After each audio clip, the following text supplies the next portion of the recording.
Welcome back to the second episode in our series on the 5 remarkable women in Jesus' genealogy. In our first episode, we explored the bold and courageous story of Tamar, whose faith in God defied the odds and changed the course of history. Today, we turn our focus to another extraordinary woman, Rahab, a Canaanite woman whose past as a prostitute could not define her. Her faith, courage, and willingness to risk everything for a God she had only heard of placed her in the very lineage of the Messiah. Her story is one of transformation, redemption, and the boundless reach of God's grace. Let's dive into her incredible journey and uncover the profound truths she has for us today. The second woman to appear in the sacred genealogy of Jesus is none other than Rahab, a name that echoes through history with both scandal and glory. Her story unfolds in the ancient city of Jericho, where thick walls towered high and secrets ran deep. Rahab was a Canaanite by birth, a people far from the covenant of Israel, and known not for holiness, but for hardened hearts. And yet, from within that city's walls lived a woman who bore a label that would have shut her out from any place of honor. She was a prostitute. To the Israelites, she was a foreigner, an outcast, a symbol of everything unclean. But God saw something different. In the heart of this unlikely woman stirred a bold and radiant faith. When the moment of testing came, she chose courage over comfort, truth over fear, and aligned herself with the God of Israel. Rahab's story is not remembered because of her past, but because of her transformation. It is a living portrait of redemption, proof that no one is too far for grace to reach. Her faith cracked open the walls of Jericho long before they fell, and through that faith, she found her place not just among God's people, but within the royal bloodline of the Messiah himself. To truly grasp the weight of Rahab's decision, we must step into the world she lived in, a world steeped in fear and trembling. Jericho, the city of her birth, was no ordinary town. It was a giant among cities, ancient, walled, and well-defended, a symbol of Canaanite power and pride.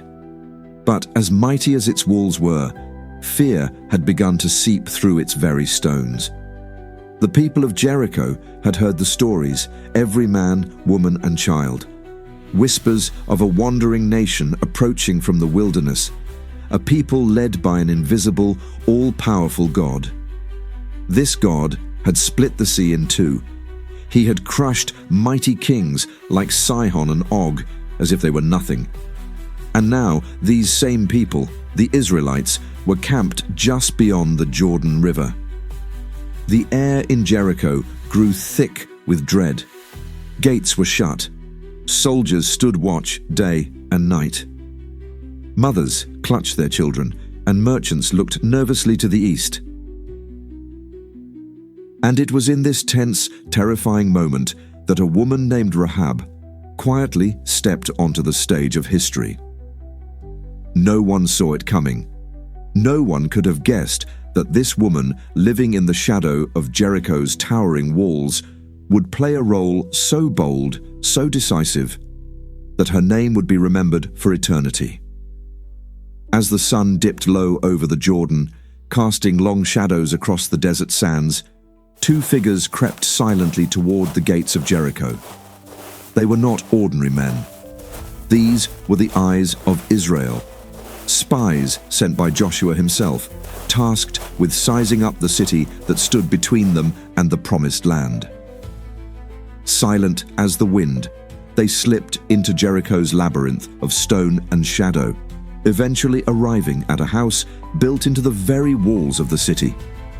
It belonged to a woman named Rahab. Why her house? Some say it was convenient, others divine providence. Either way, this home, perched on the edge of destruction, became the safest place in all of Jericho.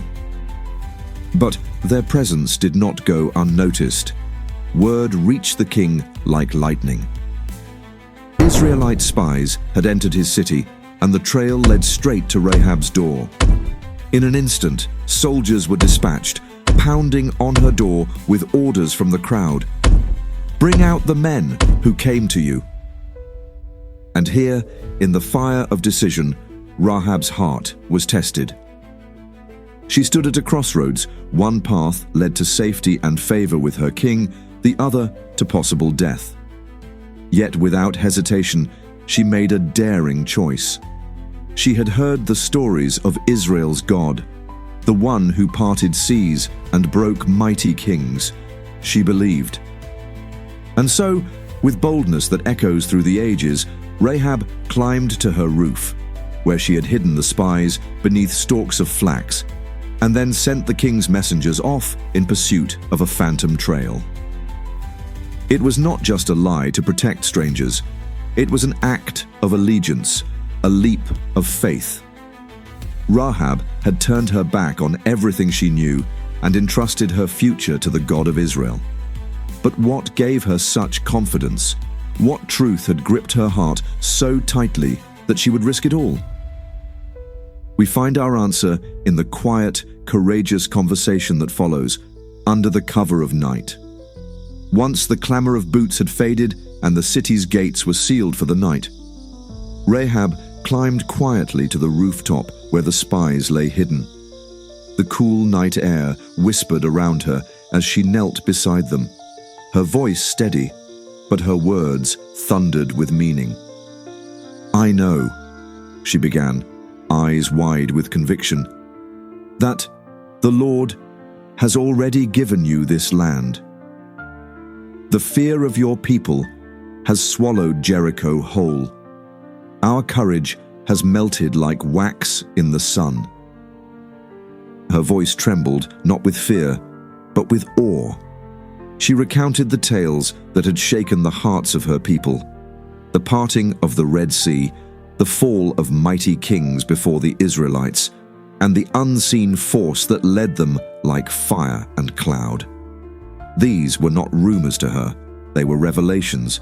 And then, from the lips of a Canaanite woman, a prostitute no less, came a confession so profound it echoed through eternity. "The Lord your God is God in heaven above and on the earth below." Joshua 2:11. In that moment, Rahab stood apart from the world she had always known. Surrounded by temples, idols, and false gods, she saw clearly what others could not. The God of Israel was the one true God, the sovereign of all creation. And she, an outsider, an unlikely believer, threw herself on his mercy. She hadn't seen the Red Sea split or manna fall from the heavens, yet she believed. Her faith was not born of sight, but of hearing. And in that rooftop encounter, she aligned her destiny not with Jericho's doomed walls, but with the eternal promise of God. But Rahab's faith wasn't just bold, it was fiercely protective. She didn't stop at hiding the spies. She leveraged that moment to fight for something greater: the lives of her family. Looking the spies in the eye, she made a solemn plea, not for wealth or reward, but for mercy. "Swear to me by the Lord," she said, "that you will spare my father, my mother, my brothers and sisters, all who belong to me." The spies agreed, and in that sacred exchange, they gave her a sign, a crimson cord, a simple thread, yet woven with powerful symbolism. She was to hang it from her window, the very window built into the great wall of Jericho. That red cord would serve as a beacon, not just for the Israelite soldiers, but as a symbol of salvation. Its imagery was unmistakable. Like the blood of the Passover lamb that had marked the doors of Israelite homes in Egypt, this scarlet cord marked Rahab's house as a place of refuge. A house once known for shame now became a sanctuary of grace. And then the day came. The Israelites marched, the trumpets sounded, the walls of Jericho trembled and collapsed. The city that once seemed impenetrable fell in silence and dust, except for one household. Joshua's orders rang out with divine precision. Go into the prostitute's house and bring her out, and all who belong to her. Joshua 6:22. Amid the rubble and ruin, Rahab's home stood untouched. She and her family walked out of judgment and into redemption. No longer a citizen of a doomed city, Rahab crossed over into a new identity, welcomed into the very people she once feared. But Rahab's journey didn't end at Jericho's crumbled gates. No, her story was just beginning. The book of Joshua tells us that Rahab lived among the Israelites for the rest of her life. But later traditions, echoed in the New Testament, reveal something even more extraordinary. Rahab married an Israelite man named Salmon, and from that union came a son, Boaz, a name that would echo through generations. Boaz would one day marry Ruth, and their great-grandson would be none other than King David, Israel's greatest king. This means that Rahab, the Canaanite woman, once labeled a prostitute, was grafted into the lineage of the Messiah. Her blood flowed through the veins of kings and eventually through the veins of Jesus Christ himself. Her story stands as one of the most stunning examples of God's redemptive power. She wasn't remembered for her past. She was honored for her faith. Faith that defied fear. Faith that crossed cultural, spiritual, and social boundaries. Rahab wasn't defined by who she had been. She was transformed by who she chose to trust. And in God's divine tapestry, she became a pillar in the legacy of salvation. The mention of Rahab in the genealogy of Jesus unveils one of the most powerful threads running through the entire Bible. God's grace knows no boundaries. Rahab was a Gentile, a foreigner in every sense, culturally, nationally, and spiritually, and her profession, one shunned by every society. Yet, none of that disqualified her from being seen, chosen, and used by God. Rahab's faith didn't grow from witnessing miracles firsthand. It came from hearing the stories of seas splitting, armies falling, and a God unlike any other. And based on what she heard, she believed. She acted. She risked everything, not for a nation, not for gain, but for a God she had never seen. That kind of faith, bold, raw, and sacrificial, is the kind that moves heaven. Her story shatters our assumptions.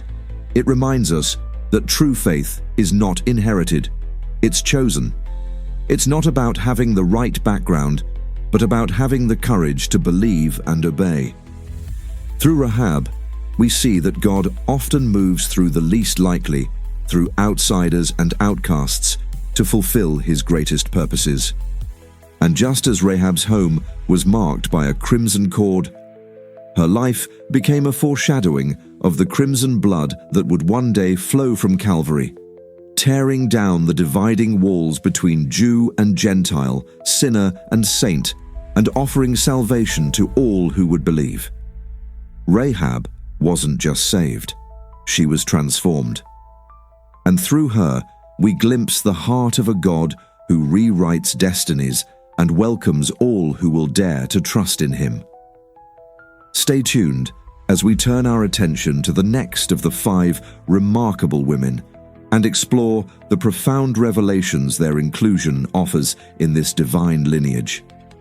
If you haven't already, be sure to subscribe to this channel and hit the notification bell so you don't miss the next episode. Click the video in the center of your screen to learn the interesting narrative about Tamar, the first woman in Jesus' genealogy. Together, let's uncover the timeless truths found in the Word of God. God bless you.